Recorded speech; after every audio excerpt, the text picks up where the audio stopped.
នឹងជំរុញឲ្យអ្នកលក់ដូរបន្លែផ្លែឈើលើចិញ្ចើមផ្លូវតំបន់ជុំវិញផ្សារដើមកោចាស់នៅថ្ងៃទី18ខែមករាខាងមុខនេះនៅថ្ងៃទី18ខែមករាខាងមុខនេះរដ្ឋបាលរាជធានីភ្នំពេញនឹងចាប់ផ្ដើមអនុវត្តវិធានការដោយជំរុញឲ្យអ្នកលក់ដូរបន្លែផ្លែឈើតែគ្មានសណ្ដាប់ធ្នាប់នៅលើដងផ្លូវលើចិញ្ចើមផ្លូវមហាវិថីម៉ៅសេងតុង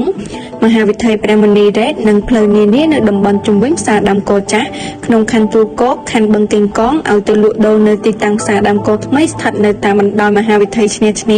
ក្នុងខណ្ឌព្រែកភ្នៅគឺមិនអនុញ្ញាតឲ្យលក់ដូរគ្មានសណ្ដាប់ធ្នាប់នៅលើដងផ្លូវនិងនៅចិញ្ចើមផ្លូវទៀតនោះទេក្នុងកិច្ចប្រជុំសាមញ្ញលើកទី20របស់ក្រុមប្រឹក្សារាជធានីភ្នំពេញអាជ្ញាទី4នៅព្រឹកថ្ងៃទី13ខែមករានេះលោកខួងស្រេងអភិបាលរាជធានីភ្នំពេញមានប្រសាសន៍ថាអ្នកលក់ដូរគ្មានសណ្ដាប់ធ្នាប់នៅលើដងផ្លូវលើចិញ្ចើមផ្លូវមហាវិថីម៉ៅសេងតុងមហាវិថីព្រះមុនីរ៉េតនិងផ្លូវនានានៅតំបន់ជុំវិញផ្សារដើមកោមានចំនួនជាង700អាជីវកម្មហើយចាប់ពីថ្ងៃទី18ខែមករាខាងមុខនេះតទៅ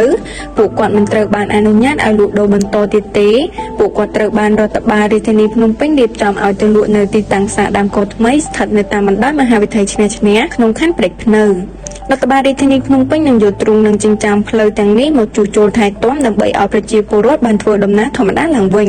នៅពេលសួរថាចុះកន្លងមកហេតុអ្វីបានជារដ្ឋបាលរាជធានីមិនអនុវត្តវិធានការបែបនេះលោកខួងស្រេងបញ្ជាក់យ៉ាងដូចនេះថា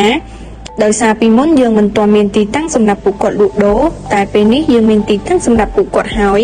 ទើបយើងឲ្យពួកគាត់ចាក់ចេញពីលើទ្រូងផ្លូវនិងចិញ្ចើមផ្លូវទាំងនេះចំពោះបងប្អូនដែលផ្លាស់ទីតាំងថ្មីនេះបងប្អូននឹងមានទីតាំងលក់ដូរត្រឹមត្រូវនៅថ្ងៃអនាគតព្រមទាំងទទួលបានអត្ថប្រយោជន៍ច្រើនថែមទៀតផងគួរឲ្យដឹងថាអ្នកលក់ដូរបន្លែផ្លែឈើគ្មានសណ្ដាប់ធ្នាប់នៅលើដងផ្លូវលើចិញ្ចើមផ្លូវនៃមហាវិថីម៉ៅសេងតុងមហាវិថីព្រះមុនីរ៉េតនិងផ្លូវនានានៅតំបន់ជុំវិញផ្សារដើមកោនឹងត្រូវផ្លាស់ប្ដូរទៅទីតាំងផ្សារដើមកោថ្មីស្ថិតនៅតាមបណ្ដោយមហាវិថីឈ្នះក្នុងខណ្ឌព្រែកភ្នៅហើយចំពោះដំណឹងកន្លងមកផ្សព្វផ្សាយព័ត៌មានថាផ្សារដើមកោចាស់ត្រូវបានផ្លាស់ប្ដូរទីតាំងថ្មីគឺជាព័ត៌មានមិនពិតនោះទេ